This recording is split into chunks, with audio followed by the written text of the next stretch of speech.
IOCL भली केंद्रीय शिल्प संस्थार श्रमिक मारणा नीति रे अतिष्ठ होई पड़िलेनी श्रमिक। सबु क्षेत्र में श्रमिक मानक प्रति अवहेला और पातर अंतर नीति देखा मिलुछि, जहाकु नहीं एबे आईओसीएल रो पाइपलाइन विभाग रो श्रमिक सेमानक परिवार को धरी देथिबा धारणा तीव्र रूप धारण करिछि।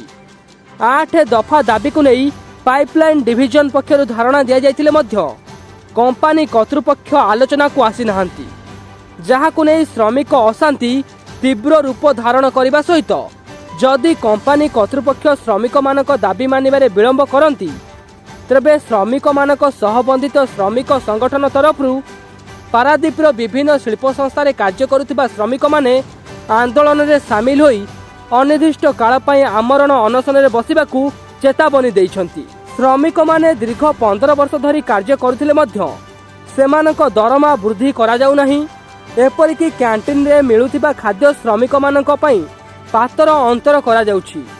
2016 मसीह आईओसीएल रो पाइपलाइन कर्तृपक्षों सह होइथिबा चुक्ति को 2 वर्ष पर बातिल कर दिया जाइछि। बिना कारण रे श्रमिक मानक छटई करा जाउछि। पुराना श्रमिकों को पदोन्नति देवार चुक्ति होइथिले मध्य पदोन्नति दिया जाउ नाही कि सेमानकु मेडिकल सुविधा प्रदान करा जाउ नाही, जहाकु नै धारणा रे बसिछंती श्रमिक। जे पर्यंत आईओसीएल और आईओसीएल पाइपलाइन विभाग तरफ श्रमिक मानकु लिखित प्रतिश्रुति मिली नाही, से पर्यंत धारणा रे बसी रहिबाकू श्रमिक माने चेतावनी देइछंती। Bureau report, news prime Odisha. Mona Subhash Patra pipeline रे 15 वर्ष है कार्यरत अच्छी। धारणा बसार कारण हूँ 15 वर्ष पाइपलाइन आम कार्य कर सारा भी जहाँ न्याय दाबी अच्छी आमर सेगुड़ा भी आमको मिलूनी। आ गोटे कथा जानते भारत इतिहास रे प्रथम थर पाइपलाइन गोटे नुआ कहानी लिखी। से कहानी हूँ हाथ काटी लिखि सारा बंद कर दे। 2016 मसीह आम सहित गोटे एग्रीमेंट करथिला 2 वर्ष पई, सेटा 2018 पर्यंत लागू हैला। 2 वर्ष हमको देला, हाथ काटी लिखि देइथिला, 2 वर्ष पर ताकू बंद कर देला। आ तो लज्जाजनक घटना कौन अछि? आ एबे जो आमे बसिछु एइथि बसिछु जो न्याय दाबी आमठू से छड़े नेछि, आमे जबरदस्ती ताठू भी छड़े लबू। दरकार पड़िले आज देखंतु माँ भौणी मैंने आसी बसछंती, आपर टोटाल एफसीआई रो जेते यूनियन अछि पारादीप रे सब आसी एठी बसिबे।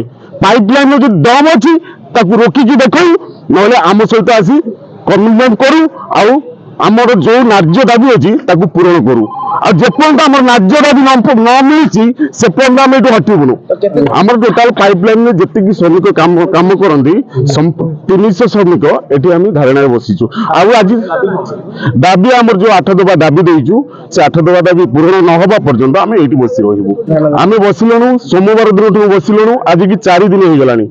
ये खरा शीत काकरे एमती बसी रही किंतु आम कथा कहीं शुणुना कि आम कहीं देखा करने आसीना। सुमित्रा सेनापति विगत 15 वर्ष है आईओसीएल जो आम पाइपलाइन रे काम कर कर्मकर्ता मैंने से पर्यटन जगह गोटे घर मालिक जब गोटे कुकुर रखे से निज पोषा कुकुर भाई भावे, कि एपर्यटन जगह जो खरा काकर शीत वर्षा सब सहीकि से कंपानी कंपानी उन्नति कर आज जाके एम्प्लॉय मैंने 15 वर्ष काल काम किसी भी पाई ना, आज कंपानी धारणा देवे कौन करेंगे? मोर मो हजबैंड काम कर मो पिला भी एपर्यंत पाठ पढ़ी पारनी। आम यदि कंपानी काम करके गवर्नमेंट स्कूल नहीं पाठ पढ़ेबू पिला गोटे पिलापाई आम यदि माने निज गोटे भी ठिया करूँ ताले आमर ये कर कौन लाभ अच्छी? आमर दरमा बढ़ा जाऊ, आमर अष्टम दाबी पूरण करा जाऊ। जिते दिन पर्यंत कंपानी न मानी से दिन पर्यंत आम वर्ष है छुआ पिला धरिक आसी बसचु, खरा वर्षा सब सहीकि बेसी आम आंदोलन को ओह्लैबू।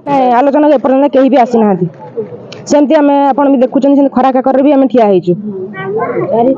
5 दिन आज कि 5 दिन हो गला आम खरा काकर ही ठिया।